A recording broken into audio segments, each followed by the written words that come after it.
Les difficultés de Mandina, vous aurez à les constater. Vous aurez à les constater parce que je crois que vous allez remettre les caméras un peu à côté pour voir l'état des routes. La communauté est active, elle est vivante. Mais la communauté a besoin de structures qui lui permettent de vivre. C'est une continuité dans la manière de faire.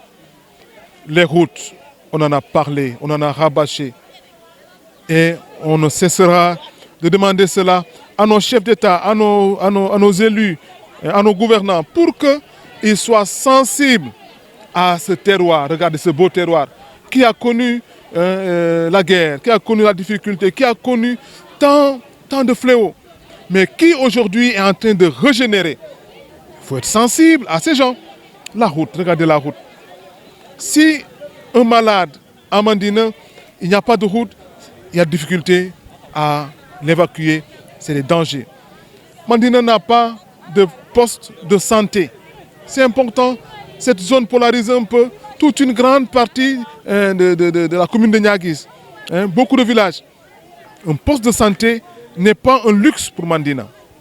Un poste de santé. Mandina a besoin d'une belle électrification qui fait une sécurité pour les gens. Qui fait une sécurité. Mandina a besoin d'infrastructures, ne serait-ce de la part de l'État, pour dire à ces populations qui y vivent, confiance. Confiance, nous sommes à vos côtés, nous pensons à vous. Et moi, pasteur de ce milieu, je me donne d'être le porte-flambeau pour que l'État, ne serait-ce soit sensible à nos besoins. Je l'ai dit plusieurs fois, apparemment ça passe en des oreilles, je ne sais pas de quoi. S'il vous plaît, soyez sensibles à cette partie du Sénégal qui est Mandina Mankagne et qui a besoin de l'État. Ils ont souffert, nous avons souffert. Cette souffrance se règle par un petit luxe, par un geste d'attention qui ferait du bien pour tous. Nous comptons sur vous. Et les difficultés, vous avez vu l'enclavement. Voilà, l'enclavement, le village, vous avez vu, les pistes ne sont pas bonnes. Et ensuite, vous avez vu, on n'est pas totalement électrifié. Comme au niveau eau aussi, on n'a pas totalement l'eau. Vous voyez. Mais le problème majeur, c'est les terres.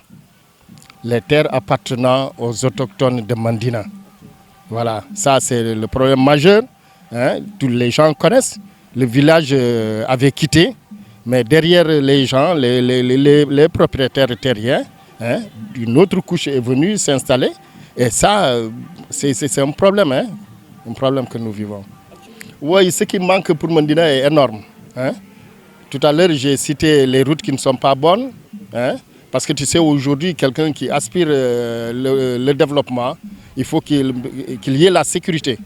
Et l'ouverture des routes, avoir des pistes de production, c'est la sécurité.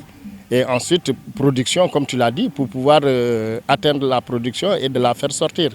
Mandina aujourd'hui mérite vraiment un regard particulier pour l'État, n'est-ce pas?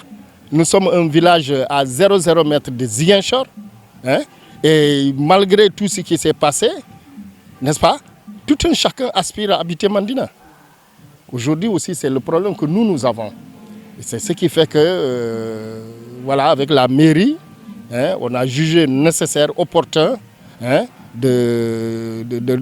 d'avoir le lotissement pour pouvoir habiter les gens.